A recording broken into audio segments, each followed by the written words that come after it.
সাংগঠনিক সেক্রেটারি শাহিদ মিয়া সহ যুব বিভাগের উপজেলার সভাপতিবৃন্দ, যুব বিভাগের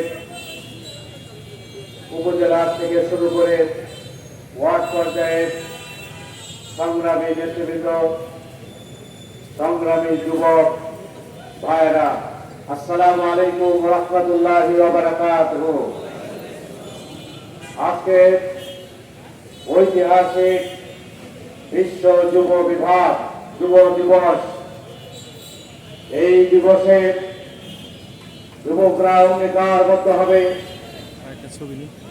তারা কি বাংলাদেশের এই জমিনে আবার ফ্যাসিস্টকে গড়ে উঠতে দেবে, নাকি চিরদিনের জন্য যে ফ্যাসিস্ট বিদায় নিয়েছে তার আর জায়গা বাংলাদেশে হবে না। আজকের এই যুব দিবস সিদ্ধান্ত গ্রহণ করবে যুবকরা যেভাবে ইফতিজিংয়ের মাধ্যমে মাদকের কারণে, সন্ত্রাস চাঁদাবাদের কারণে তাদের জীবনের সবচাইতে গুরুত্বপূর্ণ সময়কে নষ্ট করে, সেই সময়টা আর নষ্ট করবে না।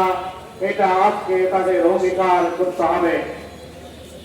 আজকে তাদের অঙ্গীকার করতে হবে। 4.5 কোটি যুব ভোটার বাংলাদেশে, 12 কোটি ভোটারের মধ্যে 4.5 কোটি ভোটার হচ্ছে যুবকরা। তাদেরকে সিদ্ধান্ত নিতে হবে তারা এই নতুন বাংলাদেশ গড়ে তোলার ক্ষেত্রে ভূমিকা পালন করবে। কোন চাঁদাবাজকে বাংলাদেশে ঠাঁই দেওয়া হবে না। আমার হাসতে ইচ্ছা করে নাকি মন খারাপ করতে ইচ্ছা করে আমি এটা বুঝি না। কালকে নিউ মার্কেটে চাঁদাবাজি করতে গিয়ে ছাত্রদল আর যুবদলের মধ্যে মারামারি হয়েছে, ধাওয়া পাল্টা দেওয়া হয়েছে, কয়েকজন হাসপাতালে গেছে। ঢাকা কলেজের ছাত্র দলের ছেলেরা নিউ মার্কেটে চাঁদা তোলে, যুবদল বলতেছে এই নিউ মার্কেট আমাদের, তোমরা এখানে আসবে না, এখানে আমরা চাঁদা তুলব। কয়েকদিন আগে আলিয়া মাদ্রাসায় শিবিরকে পেটানোর জন্য যুবদলের ঢাকা মহানগরীর সেক্রেটারি নয়ন ছাত্র দলের পক্ষ হয়ে গেছে, আর তার 2 দিন পরেই যুবদল আর ছাত্র দলের এই মাখামাখি শুরু হয়ে গেছে। আমরা কি এই ধরনের কোন সমাজ বাংলাদেশে চাই? আমরা এই ধরনের কোন সমাজ বাংলাদেশে চাই না। আজকে লক্ষ লক্ষ যুবক বেকার। চাঁদাবাজি করলে বেকারত্ব ঘুচে যাবে না।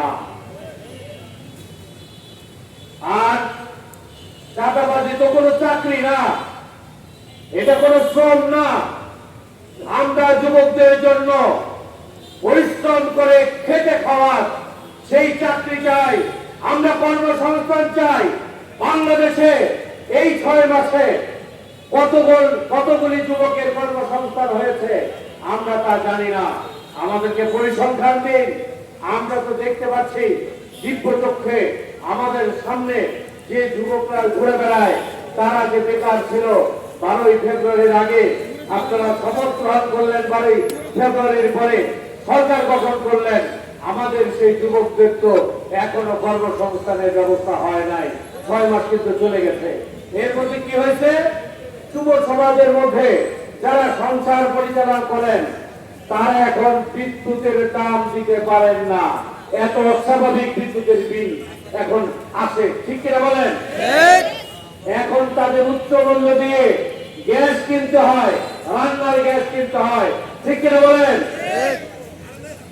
এই যে দ্রব্যমূল্যের দাম সব জায়গাতে, আজকে পরিবহনের ভাড়ার দাম, এই সব জায়গাতে দেখা যায় যে বাংলাদেশ একটা বিশৃঙ্খল দেশে পরিণত হয়েছে।